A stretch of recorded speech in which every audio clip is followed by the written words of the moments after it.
Assalamualaikum warahmatullahi wabarakatuh.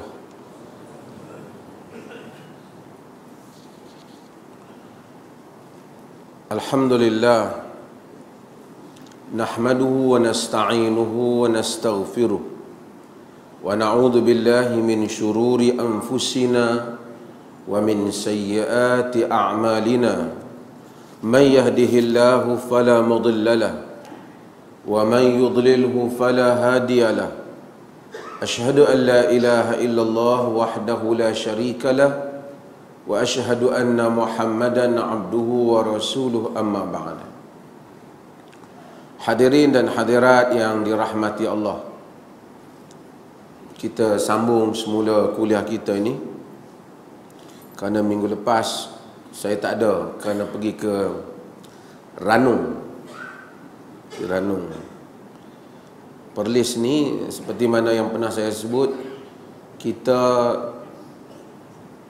mengepalai ataupun jadi big brother lah, jadi orang rujukan kepada 6 wilayah Andaman yang terdiri daripada masyarakat Islam di sana, iaitu daripada Satun, Terang, Panga, Phuket, Krabi dan Ranung.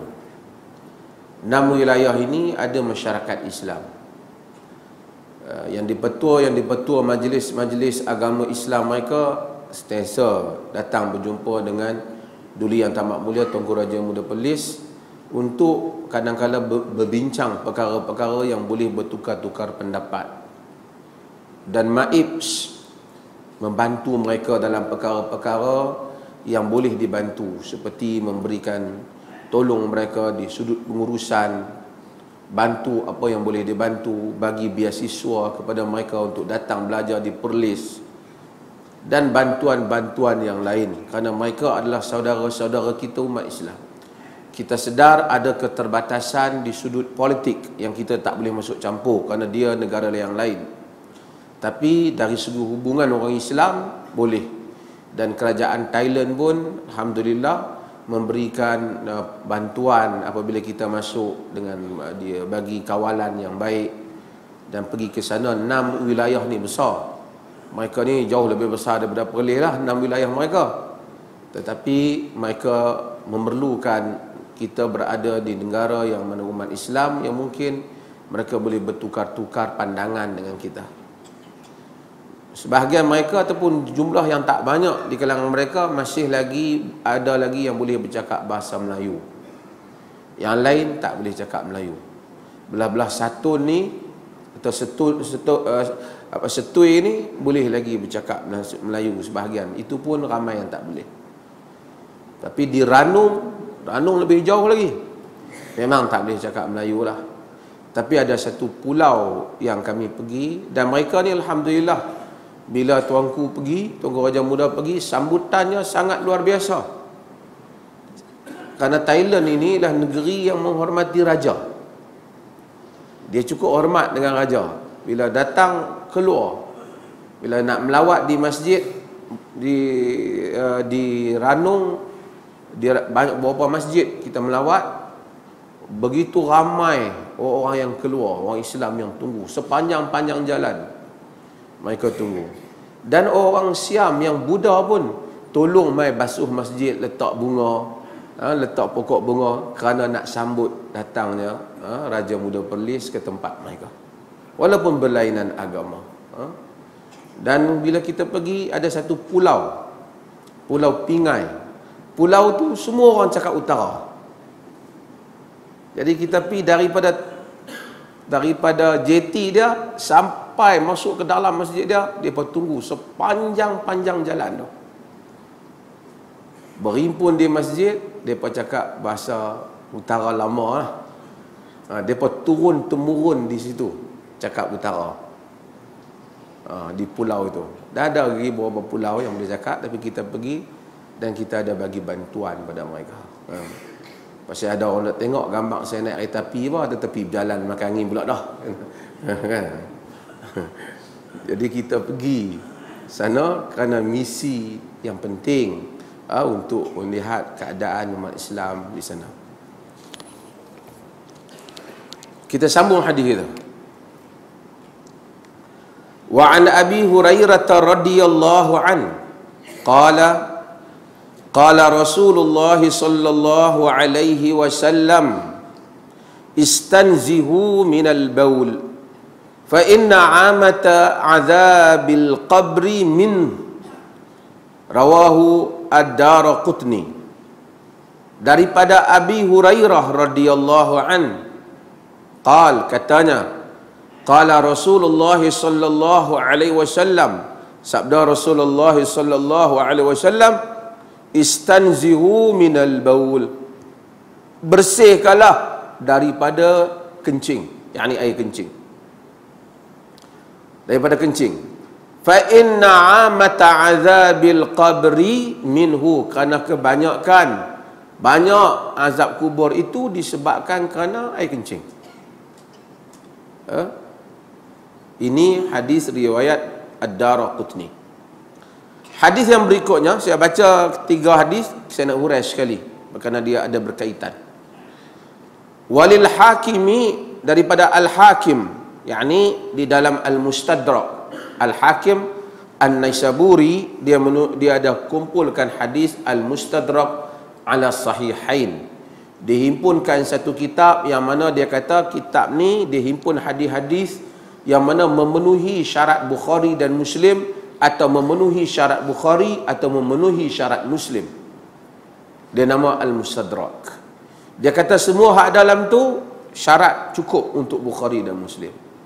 Tetapi ternyata banyak juga hadis yang dia kata memenuhi syarat, apabila dikaji oleh para ulama hadis yang kemudian tidak memenuhi syarat seperti mana yang dia sebutkan.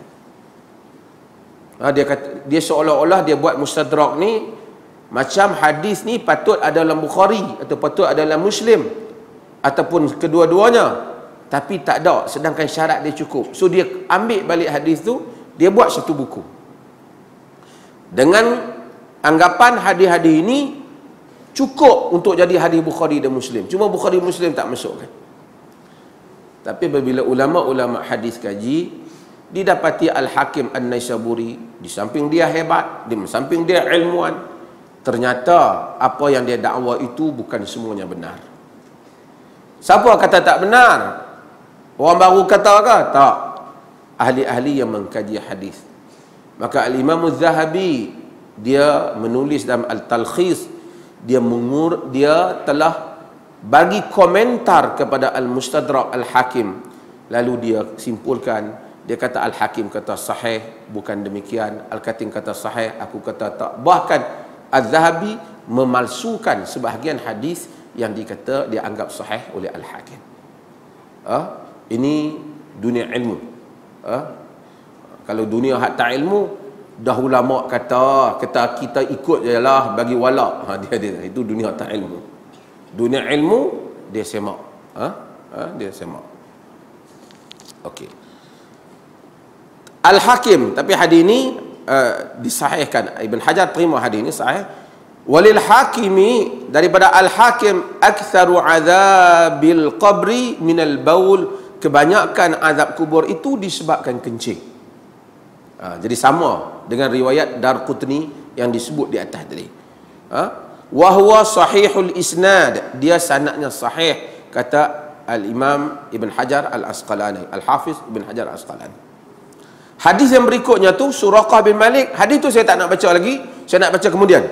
Saya nak baca hadis selepas tu.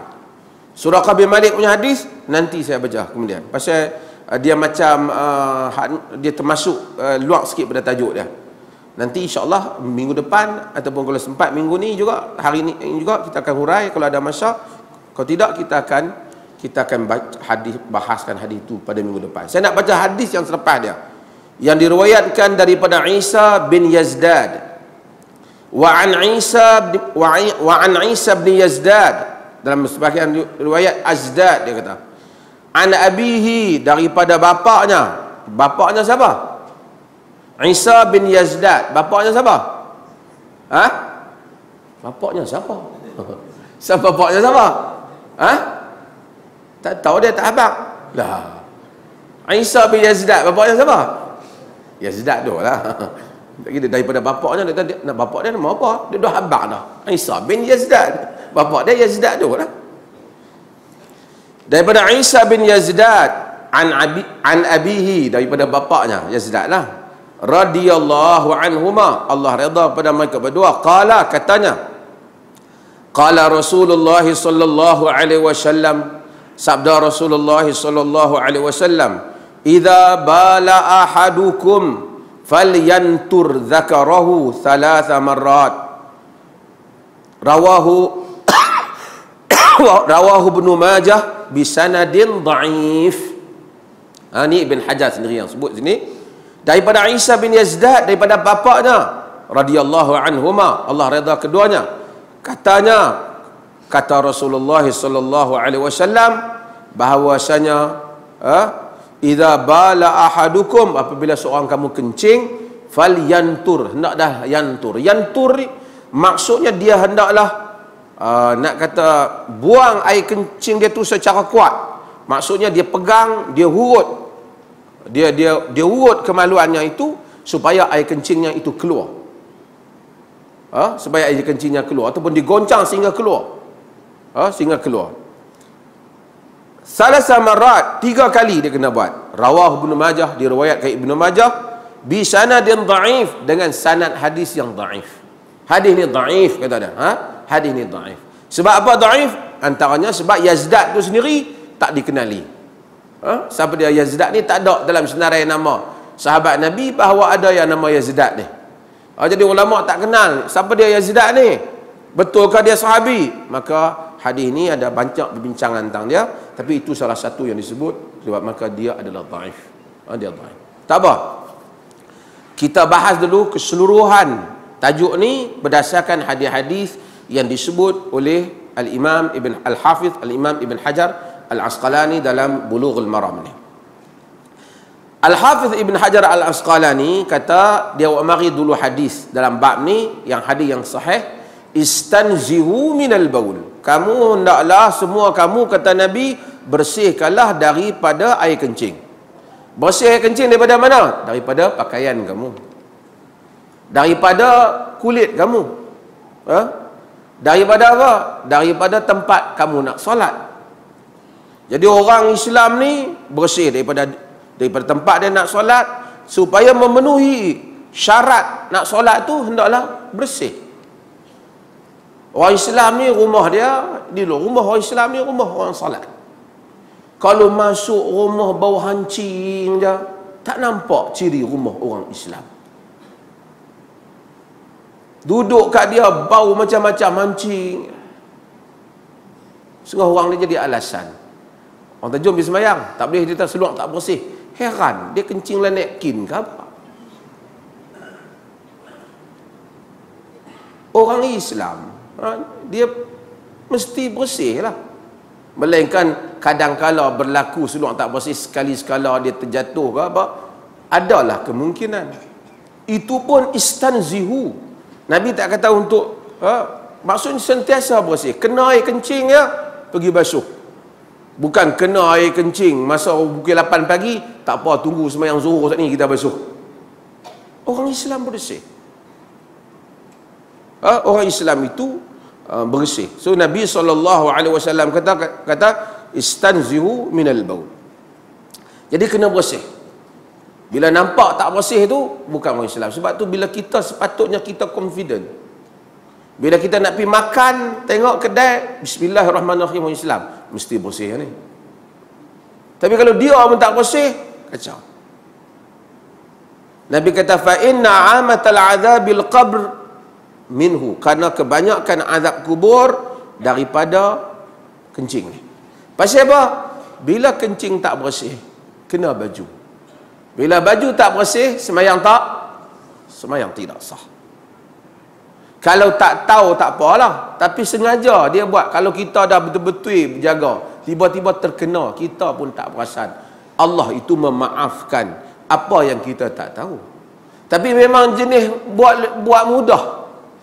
Kan? Dia kencing, terutama orang lelaki, kencing-kencing, jentik 3 kali, pergi terus. Tak boleh lah macam tu. Dulu memang ada orang dia macam tu. Kata tak basuh apa? Tak apa. Tahu dah, mungkin dia orang tidak salat. Orang tidak. Sama juga orang perempuan. Tapi nanti saya akan sebut tentang hadis tentang wurud ni, melurut kemaluan untuk ni ini ada masalah ni. Tapi nak sebut ni dulu. Nabi SAW kata kerana kebanyakan azab kubur daripada ni. Di dalam hadis yang diriwayatkan oleh Al-Bukhari dan Muslim, Nabi SAW lalu kepada dua kubur. Nabi kata, innahuma yu'adzaban. Dua kubur ini dia azab. Maksudnya ada azab kubur. Kita orang Islam, kita percaya tentang adanya azab kubur. Kalau orang kata macam mana ada azab kubur, tak adil lah orang yang mati sekarang dengan mati 1000 tahun dulu. Hak mati 1000 tahun dulu kena lama lah nak tunggu akhirat. Yang ni saya dah sebut dahulu. Masa ni Tuhan yang menentukan. Masa ni panjang pendek ni bukan pada waktu yang kita ukur. Pasal Allah ini boleh memanjangkan masa dan boleh memendekkan satu masa. Mungkin kita tengok satu orang tu sakit 5 tahun, dia rasa setahun saja. Mungkin seorang tu sakit 3 bulan, rasa macam 10 tahun. Kan? Sebab tu orang yang hidup tua-tua ni, dia akan tahu zaman dulu, masa dia muda-muda dulu, daripada Jumaat kepada Jumaat, berapa lama? Lambat. Sekarang ni tak dan. Jumaat kepada Jumaat sat. Poster demonstrasi pun tak teringat dah tak tangan apa. Kan? Tak dan. Daripada Jumaat ke Jumaat sat terus ada. Kita dapat rasa. Bukan orang kata, kita rasa zaman tu kan, yataqarrabu zaman, masa tu, time is accelerated, time is shortened, masa tu menjadi pendek. Bukan pendek kerana kereta api cepat ke apa, ikut-ikut zaman sekarang mau banyak masa lagi. Nak cari buku orang tak pergi library lah kadang-kadang, pakai tekan di komputer ya, tengok semua dah. Tapi masa manusia masih tak cukup masa. Masih tak ada. Jumpa orang besar kadang-kadang sibuk, tak ada nak baca buku. Kita pun tak baca, asyik baca berita, betul salah tak tahu. Maka Allah yang menentukan masa. Maka adanya azab kubur. Sebab tu kita minta dalam doa kita semasa kita sebelum bagi salam ada, Allahumma inni a'udzubika min azabil qabr. Minta jauh daripada azab kubur. Nabi kata, kebanyakan azab kubur ni disebabkan apa? Kencing. Yang ni disebabkan benda yang tak bersih ni. Nabi lalu dengan dua kubur. Nabi kata, innahuma yu'adzaban. Kedua-dua tuan punya kubur ini diazab. Wa ma yu'adzabani fi kabir. Wa ma yu'adzabani fi kabir. Mereka bukan diazab kerana benda besar. Maksudnya bukan kerana diazab benda yang susah sangat. Benda yang susah nak buat. Kadang-kadang misalnya untuk menjaga ibu bapa, itu wajib. Tapi susah nak buat tu kadang-kadang. Orang tua-tua. Tapi ni depa yu'azzaban, mereka diazab dalam benda yang kecil, yang boleh mudah untuk dapat. Wa amma ahaduhuma fakana la yastatiru minal baul. Au la yastabri'u minal baul, au la yastanzi'u minal baul. Adapun salah seorang daripada mereka kerana tak tutup, tak lindung diri semasa kencing. Atau sebagai riwayat, tak bersih betul-betul sama masa kencing. Tak cuci semasa kencing. Yang kedua, wa ammal akhar fakana yamshi bin namimah. Yang seorang lagi kerana dia berjalan bin namimah. Berjalan kerana bawa mulut, namimah, namam. Yang ni kadang-kadang orang perempuan nak kena jaga sikit lah. Kau orang perempuan, lelaki pun sama kan. Dia suka bawa mulut. Dia suka ada berita gosip. Dia dia dengar cerita-cerita. Ni kita tahu kita je lah. Sehari satu kampung tau. Dia pergi kat kawan tu pula, dia habaq. Dia main kat kawan ni, dia cucuk kawan ni. Kawan ni pun naik angin, tibai kawan tu. Dia ambil perkataan kau ni, dia pergi jumpa kawan satu lagi. Dia kata, aku baru jumpa dia tibai yang cukup-cukup tadi. Yamshi bin namimah. Dia bawa mulut. Dan kita kena sentiasa distance ourselves daripada orang-orang hak macam ni. Kalau dia mai hak ni, dia pergi cerita hak rahsia kawan nu yang dia saja tahu. Kita kena hati-hati, satu hari lagi dia buat kat kita pula. Hari ni dia buat untuk orang lain, besok dia buat kat kita. Walaupun kita hantu raya ni jangan belah. Orang kata, setengah orang kita ada hantu raya. Orang kata hantu raya ni jangan belah. Tak tahulah hantu raya ni raya haji ke raya apa. Orang Melayu mungkin. Orang yang makan orang ni, satu hari dia akan makan kita balik. Kita berkawan dengan orang yang akhlak tak baik, satu hari dia akan makan kita balik. Kan? Dan sebab tu kita kawan dengan orang yang sakit kaki maki orang. Maki orang. Kita syok dia maki musuh kita. Tapi satu hari dia akan maki kita. Jangan simpan orang macam ni. Nabi kita yamshi bin namimah. Jalan bawa mulut. Dua-dua ni punca manusia diazab di dalam kubur kelak. Sebab tu kita hati-hati kalau kita tahu satu benda, kita nak habaq betul-betul dia tu, kita terus habaq. Yang tak betul cakap macam ni. Jangan kita pergi bubuh api. Kadang-kadang kita tambah lagi ke atas. Kita spice up. Orang kata, tomeh bagi cukup, kicap pun bagi cukup. Dia banyak ayat. Kawan tu kata, misalnya kata orang cakap, tanya kita kata tak betul pendapat tu. Kita cakap macam tu. Dia pergi habaq. Dia kata apa? Dia kata hang jenis tak betul. Ayat tu nampak. Kawan tu kata tak betul tu. Dia kata hang memang tak betul. Ayat tu, setiap ayat dia ada intonasi dia. Kawan ni mungkin silamba je cakap. Tak betul kan macam tu. Dia pergi tambah cara cerita tu. Ni orang panggil yamshi bin namimah. Dia penghasut. Nabi kata ini punca daripada azab kubur. Punca azab kubur. Kadang-kadang orang ni macam-macam. Dia nak pergi kata kat orang lain, dia mahabak kita, ni bukan apa aku bagi tahu kat hang pun lillahi ta'ala. Nak maki orang lillahi ta'ala. Kita pun dengar lillahi ta'ala dia. Sebab tu saya kata, tuan-tuan, kalau kita tengok orang dia minum arak, lepas dia minum arak dia kata Allahu Akbar, apa perasaan kita? Bubuh dalam YouTube, viral, semua orang nanti marah, menghina Allah, mempersendakan Tuhan. Katakanlah orang dia kata dia cium perempuan ke, dia buat benda-benda haram ke, dia buat apa semua, lepas pada tu na'udzubillah dia berzina ke apa, kemudian terus Allahu Akbar, kita mesti marah. Dia pergi main judi ke, tengah-tengah main judi tiba-tiba dia menang, Allahu Akbar, kita marah. Pasal apa? Pasal buat benda haram, kemudian pergi sebut Allahu Akbar. Dia hina Allah. Kalau tanya dia tak, dah aku menang, tapi tak kena hina Allah. Kalimah itu bukan di situ tempatnya. Macam mana dengan orang yang pergi maki-maki orang, lepas tu Allahu Akbar, sedangkan maki diharamkan oleh Allah dan Rasul. Sebab ayat kamu maki dalam masjid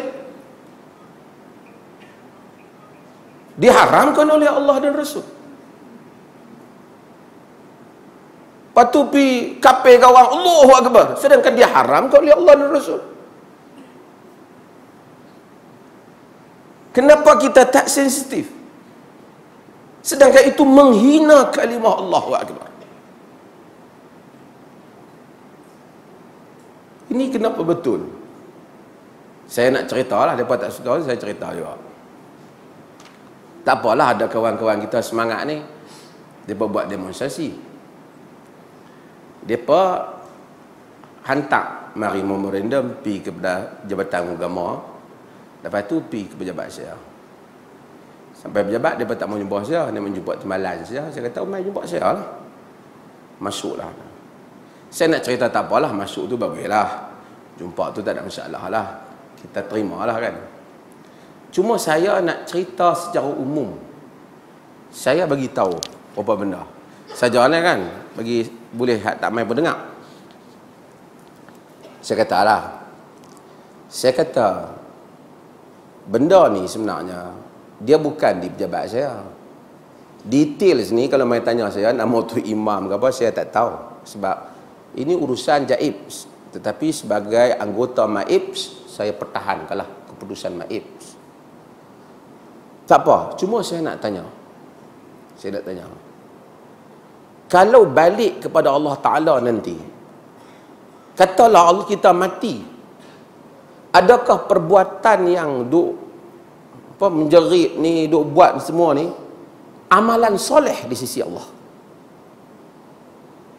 Amalan soleh di mana Allah akan kira ni sebagai amalan soleh kerana menentang imam yang dilantik oleh pihak pemerintah.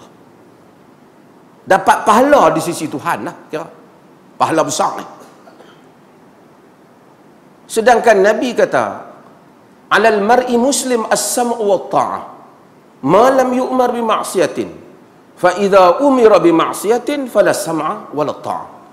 Di atas seorang muslim itu dengar dan taat selagi mana dia tak diperintahkan benda yang maksiat. Kalau dia diperintah benda maksiat, maka tak ada dengar dan tak ada taat. Cuba bagi tahu saya di mana maksiat dalam benda ni, sehingga bila tahu maksiat tu saya boleh beritahu ini perbuatan maksiat telah berlaku di masjid Tuhan. Dengan perbuatan maksiat itu kita boleh kata berhenti. Apa yang Jaib buat ni kerana maksiat di sisi Tuhan. Apa maksiat dah? Saya dengar takbir, dia kata takbir syiar orang Islam. Yalah, takbir menentang kezaliman, itu bukan menentang dosa. Apa dia kesalahan dia? Dia kata tak ada lah. Tapi kita mau cara kita. Saya nak tanya, Tok Imam baru ni dia kunut ke? Kunut. Bismillah kuat pelan. Bismillah kuat lah. Habis doa tu baca macam tak apa nak dengar. Bunyi tu. Dah biasa saya kata imam ni macam-macam jenis suara. Tak apalah, tapi saya nak ambil satu benda yang bukan saya nak dedah dia apa, tapi saya nak cerita pasal pengalaman. Saya ambil satu benda yang dia kata, dia cakap elok lah, dia cakap elok saya. Tapi dia kata tu cara tu macam mengugut. Dia kata, sebab kalau tak tukar tu imam hak kita mau, kami di situ, orang di situ boleh buat sihir siam yang menyebabkan tu imam yang dilantik ni akan muntah darah dan kembung perut.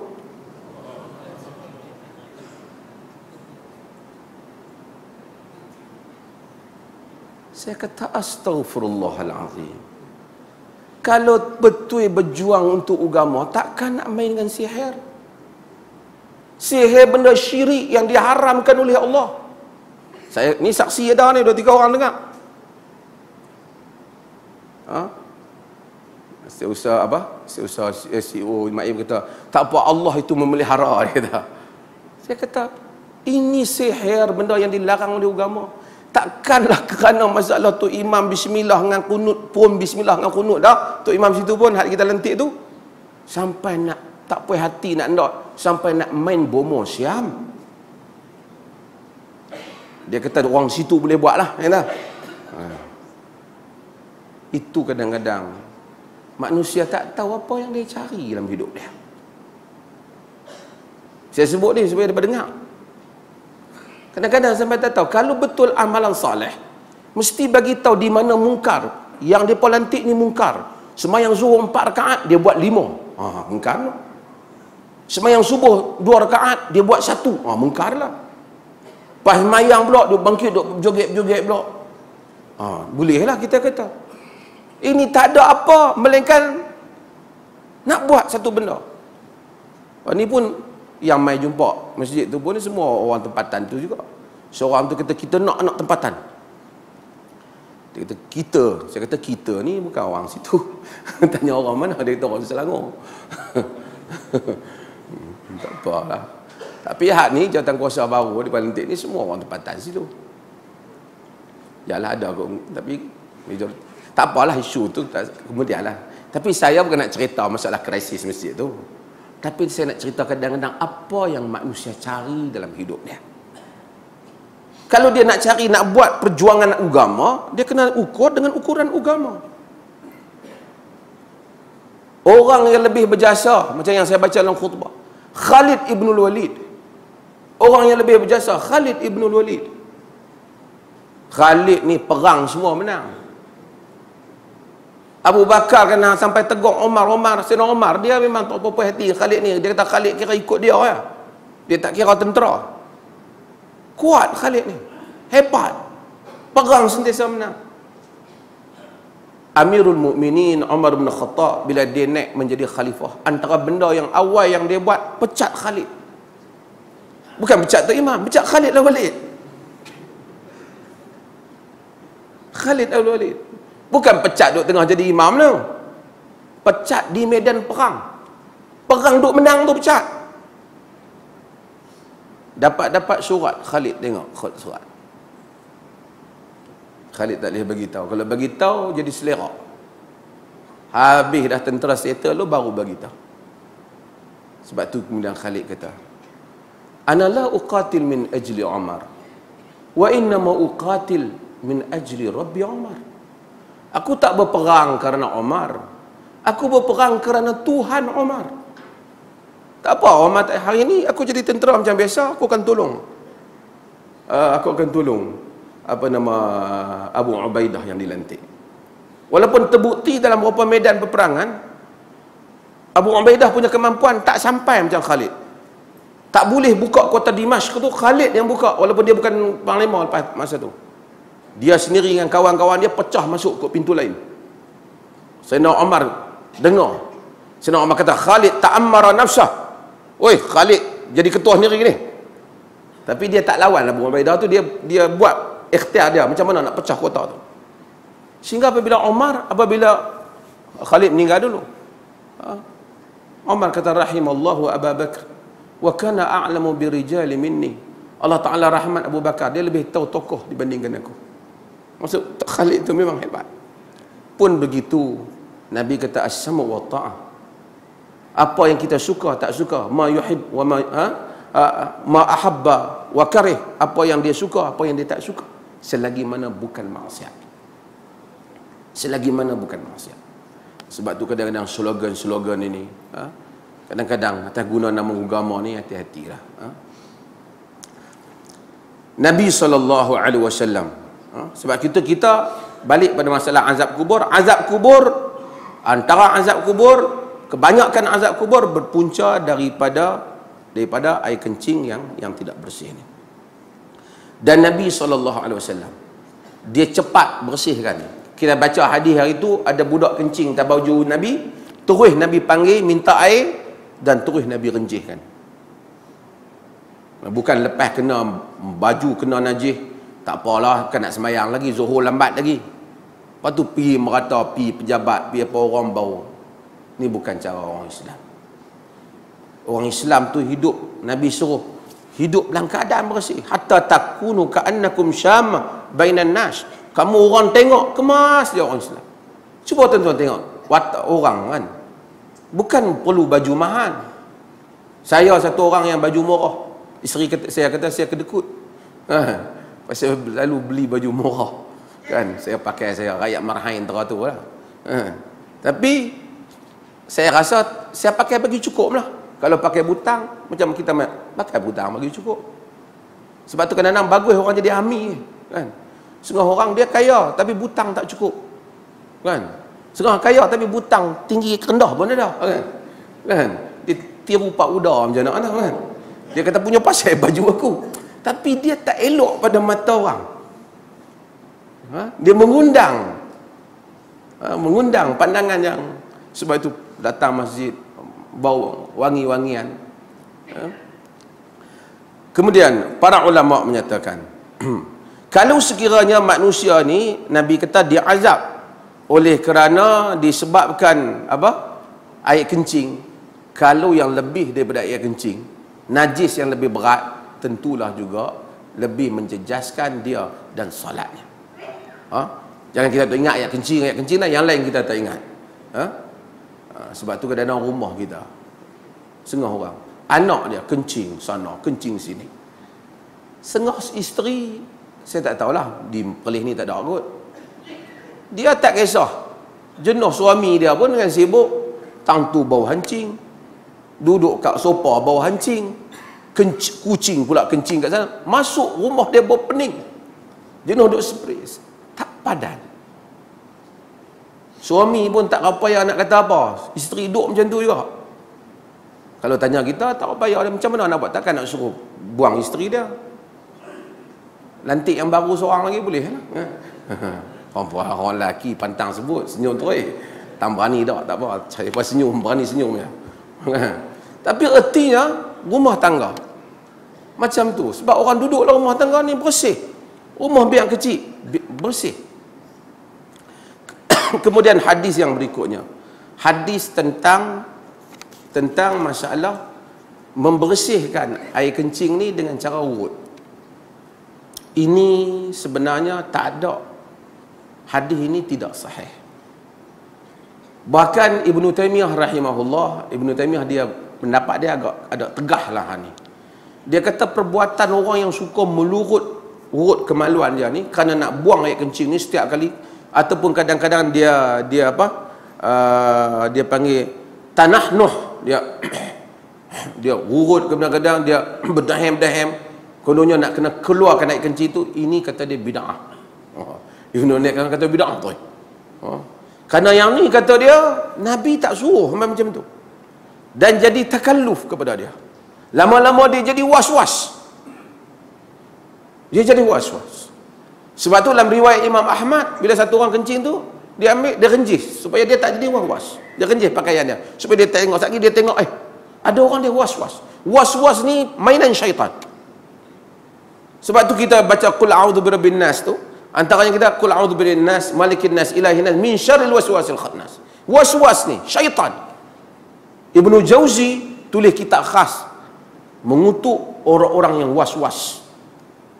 Orang yang was-was ni akhirnya sagi dia kencing, dia nak semayang, syaitan main kepala dia. Ni, seluar tu tadi kena air kencing tu.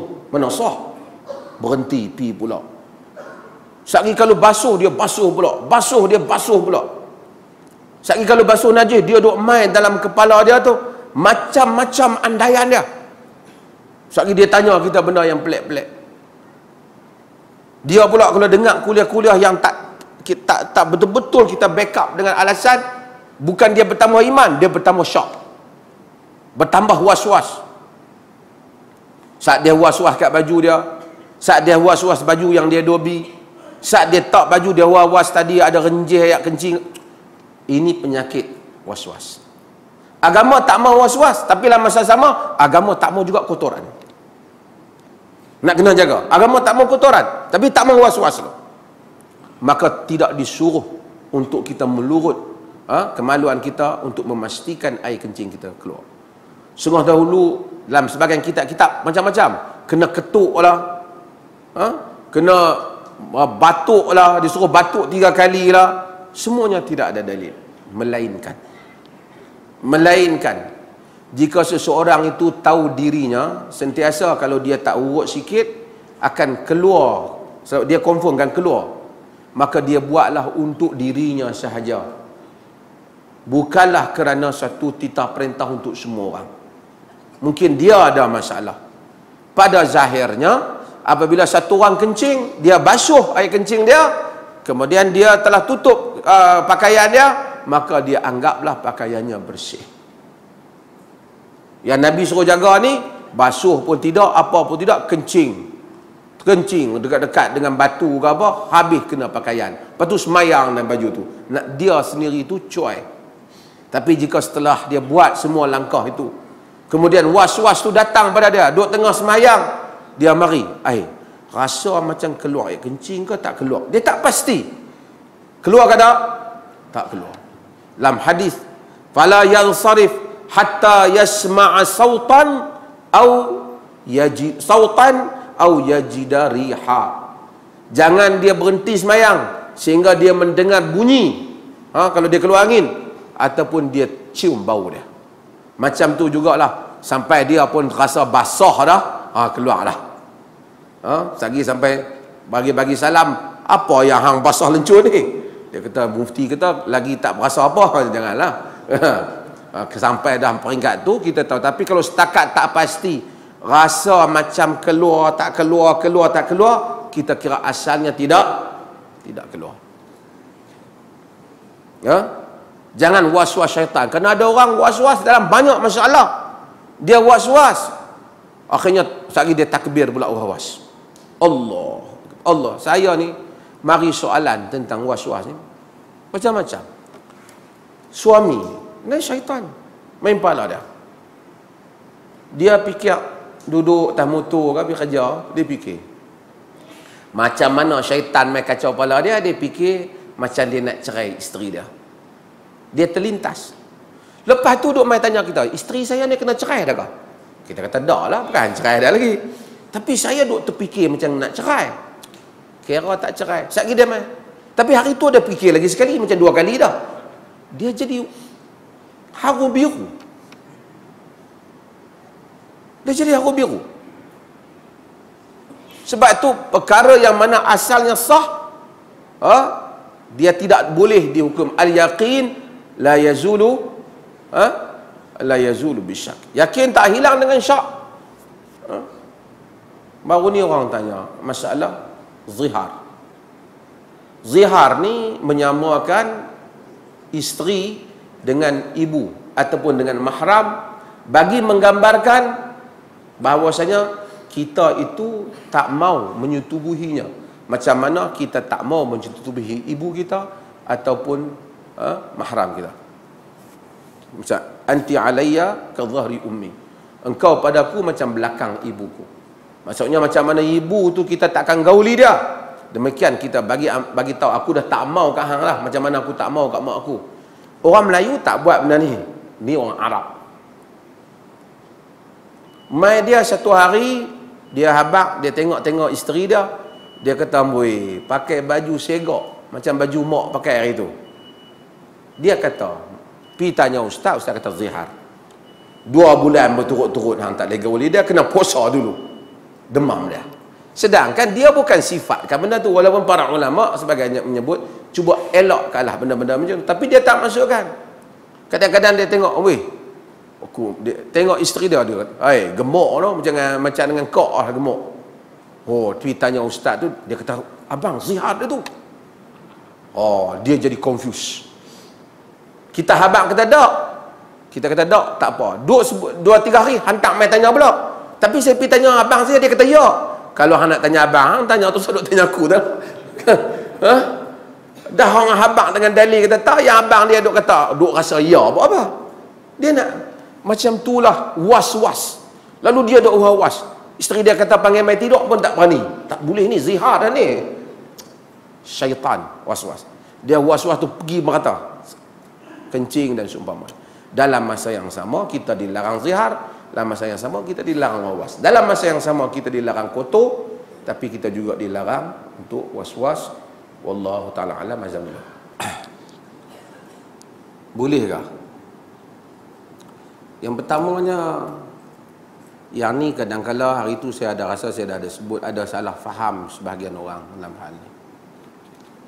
Dia rasa kalau sekiranya dia tak diazab di dunia ni ataupun dia tak kena ujian di dunia ni, maka tak ada lah keampunan untuk Allah kepada dia di akhirat. Dia faham macam tu. Padahal keampunan ni banyak lagi cara dia. Boleh kita minta ampun, kita boleh istighfar. Kalau kena juga, maka kita terima ujian Allah. Dalam hadis yang diriwayatkan oleh Thabit Al-Bunani daripada Anas bin Malik dalam Sahih Muslim dan juga dalam Tirmizi, Nabi SAW melawat satu orang lelaki. Ada Rasulullah SAW rajulan, satu lelaki. Dia sakit. Fasara misal al-farakh. Jadi sakit ni sampai farakh ni jadi macam manak burung. Kurih kecil lah. Sakit. Bila dia sakit, Nabi SAW tengok ya. Nabi kata, hal da'auta, hal tad'u, atau tas'aluhu syai'ah. adakah kau ada doa apa-apa ataupun kau minta apa-apa kat Tuhan? Dia kata, na'am, kuntu aqul Allahumma ma kunta mu'aqibi bihi fil akhirati fa'ajjilni fid dunya. Ya Allah, apa-apa saja dosa yang kau nak azabkan aku di akhirat besok, tolonglah segera di dunia, jangan azab di akhirat. Dia punya fikir tu. Dia kata kalau azab di akhirat, teruklah. Jangan azab di akhirat. Kalau apa-apa dosa yang ada, yang kau nak hukum aku di akhirat, hukum di dunia lah, jangan hukum di akhirat. Saya pernah dengar masa saya kecil-kecil tu, dia buat zikir munajat. Ada hak tekong zikir tu terkenal juga orang dia, saya tak mahu sebutlah nama dalam ceramah. Dia sebut benda yang sama. Ya Allah, janganlah azablah kami di dunia, janganlah di akhirat. Dia sebut. Sama macam. Nabi kata, subhanallah, innaka la tutiq aw la tastati'. Nabi dalam riwayat lan, Nabi kata, subhanallah, engkau tak akan mampu, engkau tak boleh, engkau tak akan tertanggung. Nabi kata, afala qulta rabbana atina fid dunya hasanah wa fil akhirati hasanah wa qina azaban nar. Mengapakah tidak kau kata, wahai Tuhan, bagilah di dunia ni baik, di akhirat juga baik, dan selamatkanlah kami daripada azab neraka. Ini adalah satu doa yang paling indah. Agama suruh kita dapat kebaikan dunia dan akhirat. Dia tak kata di dunia kena derita, baru di akhirat boleh dapat nikmat. Rabbana atina fid dunya hasanah wa fil akhirati hasanah wa qina adzabannar. Bila kita tawaf antara rukun yamani dan maqam, hukum antara rukun yamani dan hajarul aswad, kita baca apa? Rabbana atina fid dunya hasanah wa fil akhirati hasanah wa qina adzabannar. Kita baca. Setengah orang dia dengar, bila baca tu, ni doa nak habis hari ni. Tutup doa baca. Ini adalah doa yang paling indah. Yang kadang-kala bila kita baca, kita suruh kita baca, mungkin sebahagian kita tak rasa nikmat doa ni. Pasal apa? Kerap sangat duk dengar. Padahal inilah doa yang paling besar yang Quran sebut. Wa minhum man yaqulu rabbana atina fid dunya hasanah. Di kalangan mereka ada orang yang kata, Rabbana atina fid dunya, wahai Tuhan, datangkan pada kami di dunia ini kebaikan. Wa fil akhirati hasanah, di akhirat juga baik. Wa qina adzabannar, selamatkanlah kami daripada azab neraka. Tuan-tuan, Allah ni, dia bukan macam kita. Kita manusia ni dhaif. Tuhan ni maha agung dan besar. Kita ni debuan saja. Apabila dia mengkehendaki sesuatu, dia tak perlu ada benda lain, yang tidak ada benda yang menghalang dia. Allahumma la mani' lima a'taita wa la mu'tiya lima mana'ta. Itu yang kita baca lepas solat. Ya Allah, tidak ada siapa yang dapat memberi apa yang kau larang. Engkau halang, tidak ada siapa yang dapat menghalang apa yang kau beri. Bila kita ada satu perkara, kita tak kala, ya Allah, kau bagilah kat aku macam ni supaya tak bayar. Ya Allah, kau bagilah si fulan tu mai bayar hutangku supaya aku ada rezeki hari ni. Rezeki Allah boleh bagi tak semesti melalui si fulan. Minta, ya Allah, berikan rezeki. Ya Allah, bagilah anak aku dia berjaya dalam peperiksaan ni, supaya kalau dia tak berjaya peperiksaan ni, macam mana dia nak jadi orang yang dapat kerja besar masa depan. Fikiran kita. Ada orang tak berjaya sangat periksa. Bukan saya suruh anak tak berjaya, kena berjaya. Tapi kemudian kerja dia lebih besar lagi, gaji dia jauh lebih besar lagi daripada hak berjaya hebat-hebat ni. Rezeki Allah. Bila kita sakit, kita minta. Bila kita miskin, kita minta doa. Bila kita tak cukup duit, kita minta kat dia. Bila kita minta, kita tak payahlah fikir kok mana Tuhan nak bagi kat aku ni. Allah apabila mengkehendaki apa sahaja, dia boleh melakukannya. Oleh kerana kita tidak cukup, kita ada su'udzan billah, kita ada sangka buruk dengan Allah, kita rasa macam Allah tu macam kita, walaupun kita macam terfikir macam tak mampu Tuhan. Maka bila kita minta, kita rasa macam tak boleh nak pergi ni, susah keadaanku benda ni nak dapat. Allah mendatangkan perkara yang mustahil pada sesiapa pun, tapi bila Allah menghendaki, ia tidak mustahil. Minta padanya. Sebab itu bila minta pada Allah, Nabi kata falyazim masalah.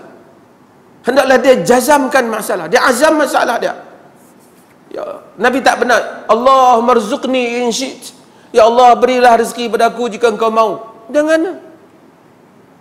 Allah marzuqni, ya Allah beri rezeki padaku. Dia mau tak mau urusan dia. Semua orang kata mustahil. Kalau Allah kata tidak mustahil, ia akan berlaku. Jika kita beriman dan percaya kepadanya, kita akan menyaksikan keajaiban demi keajaiban. Rezeki Tuhan yang ajaib, kurniaan Tuhan yang ajaib dalam hidup. Walaupun seluruh dunia menentang kita, jika Allah bersama dengan kita, kita akan menang. La haula wala quwwata illa billah. Tidak ada daya dan tidak ada upaya melainkan dengan Allah.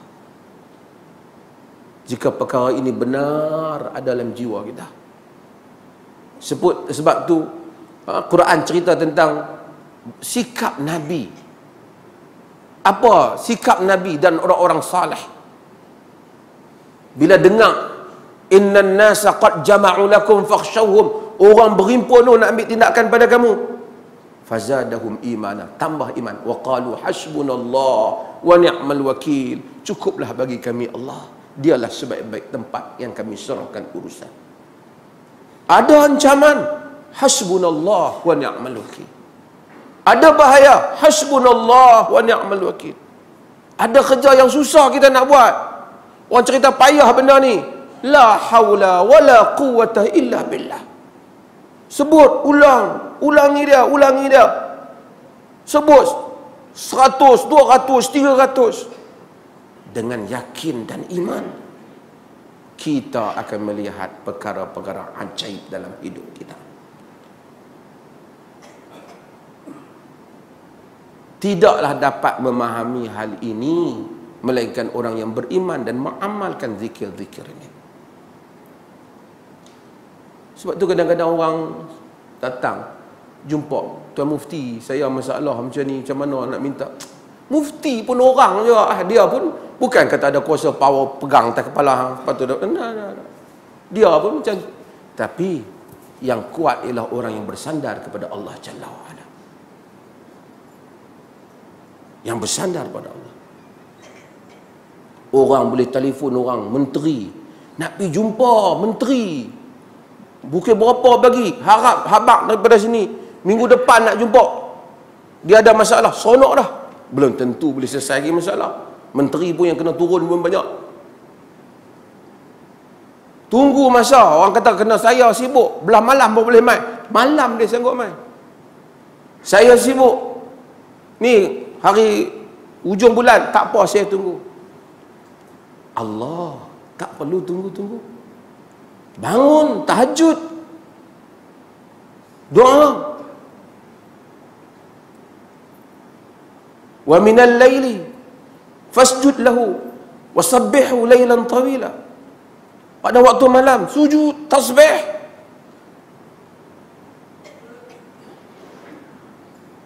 Minta kat dia. Tak payah duk tunggu hujung bulan. Malam ni juga waktu yang mustajab, bangun. Dalam hadis Nabi kata idza ta'ara, bila dia jaga tengah malam, yastayqid min naumih, daripada malam, dia pun kata la ilaha illallah wahdahu la syarika lah, lahul mulku wa lahul hamd wa huwa ala kulli syai'in qadir, subhanallah alhamdulillah wa la ilaha illallah wallahu akbar wa la hawla wa la quwwata illa billah, dengan iman. Nabi kata Allah terima doa dia. Allah terima doa dia. Ataupun dia istighfar, Allah ampunkan dia. Fa in tawaddaa wa shalla qubila salatu, jika dia wudu kemudian solat, Tuhan terima solat dia. Waktu yang mustajab. Bangun je tengah malam, doa. Ataupun ambil wudu, Allahu akbar. Allah yang maha besar. Kecil semua benda. Sujud, ya Rabb, wahai Tuhan, tolong saya. Kita akan melihat bagaimana Allah menolong kita jika kita husnuzan, sangka baik dan yakin Allah. Kalau kita pun, sebab tu bila kalau Allah rezekikan kepada kita ni semangat ataupun rezekikan kekhusyukan doa, dia terima. Tapi yang kita risau bila Allah tak bagi yang tu. Nak doa pun tak sedap. Doa pun tawak. Orang kata doa, dia doa, tapi dia tak rasa, dia tak ada zauq bila dia berdoa. Dia tak manis bila dia berdoa. Tak main nikmat doa tu kat dia. Tak datang nikmat bila dia berdoa. Itu yang kita takut. Macam Tuhan tak sudi. Sebab tu dia istighfar, minta ampun, minta ampun. Sehingga bila dia angkat, dia terasa betapa Tuhan sedang mendengar doa.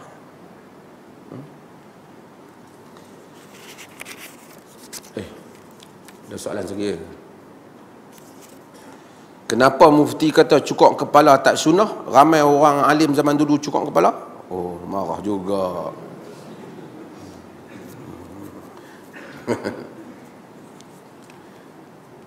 Pertama, masalah cukur kepala. Hari itu saya dah sebut. Cukur kepala ini ada sekurang-kurangnya dua pendapat. Yang pertama ialah kita para ulama semua sepakat Nabi SAW itu ittikhadus sya'r. Nabi itu simpan rambut. Melainkan ketika baginda menunaikan umrah ataupun haji. Masa tu dia tahallul, dicukur kerana ibadat nusuk. Lain pada waktu itu baginda tak cukur. Tak ada riwayat baginda pergi cukur kepala. Selain daripada itu, tak ada. Jadi cukur kepala ni, simpan rambut ni sunnah ke macam mana? Satu pendapat kata simpan rambut ni, bagi ada rambut ni sunnah. Satu pendapat. Pendapat yang pertama. Pendapat ini termasuklah Imam Ahmad bin Hanbal, dia mempunyai pendapat yang sama. Bahkan Imam Ahmad kata huwa sunnah. Dia adalah sunnah jika kita kuat. Dia kata kita pun nak simpan juga rambut ni. Pasal dia kata kan, walakin lahu kulfa. Dia payah sikit. Terutama zaman tu lah bila simpan rambut, nak kena sikat, kan, kena bubuh minyak. Nabi dia bukan simpan sorghum tu, kan. Nabi bukan duk rambut simpan tu. Ada nampak siapa ahli tarikat mana rambut berkentil-kentil lebih pada gulit ni. Dia kata Nabi tak simpan macam tu. Nabi rambut dia kemas, berminyak, dia belah di tengah, segak. Kalau nak simpan, simpan cara Nabi lah. Kata Imam Ahmad, kalau aku kuat aku memang nak simpan. Tapi mungkin maksudnya dia pendekkan rambutnya kerana tak ada cukup masa. Dia nak perlukan kena ada kelengkapan sikit lah. Nabi dengan sikat, dengan apa. Nabi ni orang kemas. Sebab tu kalau selekeh, aku selekeh ya, ikut cara Nabi. Ini masalah betul. Nabi mana yang dia ikut? Okey. Pendapat yang kedua kata simpan rambut ni bukan sunnah. Memang Nabi buat, tapi dia tak termasuk dalam sunnah yang mendapat pahala tu. Dia termasuk dalam benda jibiliyah. Kenapa Nabi simpan rambut? Kerana masyarakat Arab ketika itu simpan rambut. Jadi Nabi ni dia tak buat benda-benda yang pelik daripada masyarakat dia. Jadi dia simpan seperti mana menjadi kebiasaan yang dilakukan oleh masyarakat dia. Macam manalah dia pakai serban, dia pakai jubah Arab tu, kerana itulah pakaian masyarakat dia. Bukti apa kata dia? Buktinya kerana Nabi SAW dalam hadis yang diriwayatkan oleh Imam Al-Bukhari, Nabi tengok satu orang budak, dia cukur rambut. Nabi kata ihliqhu kullahu au utrukhu kullah. Nabi kata cukur semua ataupun tinggal semua. Maksudnya cukur tak salah. Nabi nak larang qazak, nak larang jenis buat rambut pang. Dia cukur separuh, tinggal separuh. Itu dilarang. Dilarang. Jadi Nabi kata, sama ada kau cukur semua, ataupun kau tinggal semua. Maksudnya kalau nak pendek, pendek semua. Jangan cukur linci kan sini, tinggal tengah. Dulu rambut pang, dia tak buat dah. Nak main ni apa pula pun tak tahu. Ataupun jenis yang Jepun, Korea tu, dia syok jenis rambut apa nama, tengah semua tak ada, dia cukur tengah ni, dia bagi belakang je dah, kan? Jadi itu pun style tu sebenarnya ada kaum yang buat. Nabi SAW tak bagi. Orang kata dulu, saya masa duduk universiti, orang kata orang kalau kepala tengah ni botak, dia ingat, kan? Kalau belakang ni botak, dia pandai. Tapi kalau belakang depan botak, dia ingat, dia pandai. Dah saya melawak. Saya pergi ambil pula. Yang tu melawak pun dia katalah, tak ada lah. Ada orang botak, ada apa, biasalah. Sahabat-sahabat Nabi pun ada. Kan, tak ada rambut. Okay. Tapi tak ada masalah apa. Cumanya Nabi SAW kata cukur semua ataupun tinggal semua. Menunjukkan cukur bukan perkara yang dilarang. Kalau tidak, Nabi kata Nabi laranglah budak tu cukur kepala. Tapi Nabi tak larang, Nabi tu cukur semua ataupun tinggal semua. Maka mereka berpendapat bahawasanya boleh, orang nak cukur kepala pun boleh, tak salah, tak ada makruh apa. Nak simpan pun tak apa, macam dengan Nabi. Benda ni taklah dia, kerana kata ini pendapat yang kedua. Cuma asasnya Nabi itu menyimpan rambut. Kalaulah ada orang kata dia nazar nak cukur kepala kalau bola menang, yang tu tak termasuk dalam nazar. Sebab nazar ni benda yang taqarrub, benda yang mendekatkan diri pada Allah. Saya nazar nak berpuasa, saya nazar nak sedekah, boleh. Nazar nak cukur kepala tak termasuk dalam amalan apa-apa, dia boleh ya.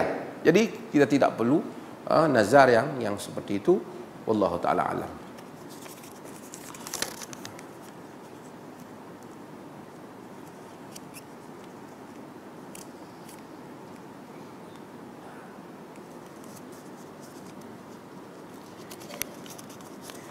Ada non-Muslim bertanya kepada saya, kenapa lelaki pergi solat Jumaat, kenapa perempuan tidak pergi solat bersama lelaki, dan kenapa hari Jumaat tidak boleh hari lain.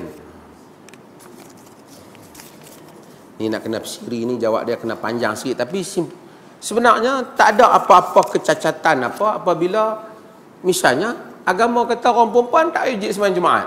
Ringanlah orang perempuan. Orang lelaki hak suruh sembahyang Jumaat tu jenuh liat tu, kan? Jadi sebenarnya orang perempuan sepatut tak komplain lah. Kenapa kami tak boleh pergi? Agama tak kata tak boleh pergi, boleh pergi. Tak diwajibkan. Kalau dia datang, dia boleh salat. Tidak menjadi masalah kepada dia. Agama ni dia suka ringankan perempuan. Perempuan ni dalam banyak keadaan dia diringankan. Kenapa kena hari Jumaat? Islam itu ada benda yang ta'abbudi, dia pilih hari Jumaat. Tapi kalau agama kata pilihlah hari apa-apa pun, ikut tempat masing-masing, manusia tak standardize orang Islam ni. Saudi pilih hari lain, kita pilih hari lain, jadi tak ada. Kerana hari Jumaat diberikan sebagai satu hari yang semua orang Islam dia ada standard. Makan tangan kanan, hari Jumaat semua berhimpun. Kalau kata agama suruh pilih, geng hak tak puas hati, aku geng demo, kami nak buat hari Selasa pula. Kacau. Sebab tu agama dia selaraskan supaya orang tak. Benarkah wanita tidak dapat pahala jemaah kerana solat di masjid? Tidak benar. Wanita solat di masjid dapat pahala berjemaah. Dahulu ada hadis-hadis yang Nabi SAW menyatakan semayang wanita itu di rumah aula, lebih utama daripada solat di masjid. Sebab antara banyak sebab lah. Kadang-kadang disebabkan kerana masalah jalan gelap dan keadaan. Tapi hari ini wanita ni telah keluar pi supermarket, pi pasar malam, pi mana, mai atas masjid tak digalakkan. Macam mana? Yang lain semua pi. Kadang-kadang geng-geng salafi, terlebih salafi ni pun masalah juga. Dia terlalu literalis dalam memahami hadis-hadis Nabi SAW. Hadis-hadis itu kadang-kadang ada konteksnya yang tersendiri. Sebab itu Al-Imam Ibn Hazm Al-Andalusi dalam Al-Muhalla dia buat bahas satu peruntukan menyatakan wanita patut solat di masjid berjemaah macam lelaki juga. Dan dia datangkan dalil-dalil. Hadis-hadis yang memberi pahala 27 ataupun 25, kesemuanya itu merangkumi lelaki dan wanita. Wallahu ta'ala alam. InsyaAllah kita sambung pada minggu depan. Minggu depan ada. Nak elok hari Selasa, hari Khamis pula masalah. Tapi tak apa, insyaAllah. Okay, insyaAllah. Okay, kita jumpa lagi. Sekian. Wassalamualaikum warahmatullahi wabarakatuh.